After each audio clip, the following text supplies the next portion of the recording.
சரி சீரியல் வந்து ஸ்டாப் ஆயிடக்கூடாது. இந்த சீரியல் நம்பி ஒரு 100 குடும்பம் இருக்கு. செப்டம்பர் 1 மார்னிங் வந்து கால் ஃபிராக்சர் ஆச்சு. ஸோ ஃபிராக்சர் ஆனா என்னால நிக்க கூட முடியல. கால் பயங்கரமா வீங்கி இருக்கு. என் வைஃப் பயந்துட்டாங்க பார்த்துட்டு. ஹாஸ்பிட்டல் போனோம். ஹாஸ்பிட்டல் போய் பார்த்த உடனே அவங்க சொல்லிட்டாங்க வந்து இது பயங்கர ப்ராப்ளமா இருக்கு. நீங்க ஆபரேஷன் பண்ணாட்டி காலையே எடுக்க வேண்டியிருக்கும். அதை கட் பண்ணிட்டு சொல்லிட்டாங்க. எனக்கு அப்படியே தெரிஞ்சிச்சு. ஏன்னா ஹீரோ வந்து இல்லைன்னா கஷ்டம் கண்டு பண்ண முடியாது. என்றாலும் நான் என்ன பண்ணேன், அதோடய கண்டினியூஸா ஆக்ட் பண்ணேன். ஸோ ஆக்ட் பண்ணும்போது பாத்தீங்கன்னா அங்கேயுமே காம்ப்ரமைஸ் பண்ணல. அதாவது அதுல நான் யூஸ் பண்ண கார் பாத்தீங்கன்னா, இப்ப என்னுடைய ஓன் கார் வந்து ஆட்டோமேட்டிக். ஸோ அப்ப என்னுடைய லெஃப்ட் லெக்கே யூஸ் பண்ண தேவையில்லை.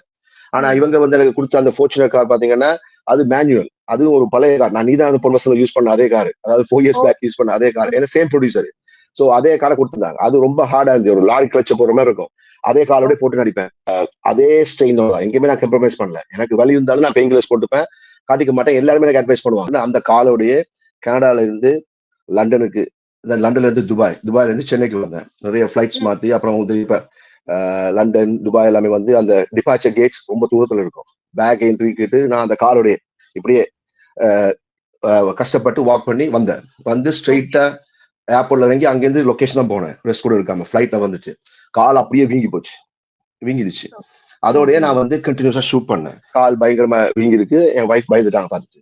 ஸோ அவங்க என்ன சொல்லி எப்படி வச்சுக்க முடியாதுன்னு சொல்லிட்டு உடனே வந்து அவங்க என்ன பண்ணாங்கன்னா வந்து ஹாஸ்பிட்டல் போனோம். ஹாஸ்பிட்டல் போய் பார்த்த உடனே அவங்க சொல்லிட்டாங்க வந்து இது பயங்கர ப்ராப்ளமா இருக்கு. நீங்க ஆபரேஷன் பண்ணாட்டி காலையே எடுக்க வேண்டியிருக்கும். அதை கட் பண்ணிட்டு சொல்லிட்டாங்க. ஸோ அதுக்காக வந்து வேற வழி இல்லாம வந்து ஆபரேஷன் பண்ணதுக்கு அப்புறம் கூட 2 மந்த்ஸ் கூட நான் என்ன ஃபீல் பண்ணேன்னா சரி ஒரு 2 வீக்ஸ் நம்ம கிளம்பிடலான்னு. 2 வீக்ஸ் ரெஸ்ட் எடுத்துட்டு. ஸோ அதை நான் வந்து ப்ரொசீஜர் சொன்னேன். ஸோ அப்ப அவங்க என்ன சொன்னாங்கன்னா 2 வீக்ஸ் எல்லாமே வந்து கஷ்டம். ஸோ என்னால வந்து இது ஒரு 1 வீக் வெயிட் பண்ணலாம்னாங்க. சரி அப்ப அந்த 1 வீக் வெயிட் பண்ணலாம்னாங்க. அப்ப நானும் சரி ஓகே அதுக்கு வந்து டாக்டர் எப்படியா கன்வின்ஸ் பண்ணி எனக்கு என்ன பெர்மிஷன் விட்டா நான் கிளம்பி போயிடலாம். 2 மந்த்ஸ் சொன்னாங்க. அப்ப அதுக்கு ஒரு பூட்ஸ் மாதிரி கொடுத்தாங்க. அந்த பூட்ஸை போட்டுட்டு நீங்க வாக் பண்ணலாம். ஓகே. ஆனா அந்த பூட்ஸ்ல இப்ப இவங்க என்ன இதுக்காக கதையை கூட மாத்தி தான் பிளான் பண்ணாங்க எல்லாமே. ஸ்டோரி லைனை கூட வந்து இதுக்கு எத்தனை பண்ணலாம். ஏன்னா அதுல சீன் பாத்தீங்கன்னா ஆக்சுவலி அந்த ஐடியா அவங்க ஏமாந்துச்சுன்னா என்ன நடக்க வைக்காம இருக்கிறதுக்காக தான் ஒரு சீன் பண்ணிருப்பாங்க. வீல் சேர்ல நான் உட்காந்து ஆக்ட் பண்ற மாதிரி. சோ நான் பொய்க்கு ஆக்ட் பண்ணது. அதாவது மதுமிதாவோட க்ளோஸ் ஆகிறதுக்காக வந்து ஹீரோ பண்ற இது இருக்கும். சோ அது வந்து பொய்க்கு பண்ணதை வந்து உண்மையாயிடுச்சுன்ற மாதிரி கதை மாத்த டிஸ்கஸ் பண்ணாங்க. பட் அதுக்கப்புறம் என்னாச்சு தெரியல அவங்களுக்கு வந்து இப்ப நான் இல்லாம இப்ப எனக்கு அதான் அவங்க சொன்னது சேனல் சைட்ல இருந்து அப்படின்னா நான் இல்லாத இது வந்து டிராப் ஆகுது. ஹீரோ எல்லாமே எப்படி கண்டினியூ ஆகுது என்றதால வந்து அப்ப நான் என்ன சொன்னேன்னா சரி எனக்கு முக்கியம் வந்து இந்த சீரியல் ஸ்டாப் ஆயிடக்கூடாது. இந்த சீரியல் நம்பி நிறைய குடும்பம் இருக்கு.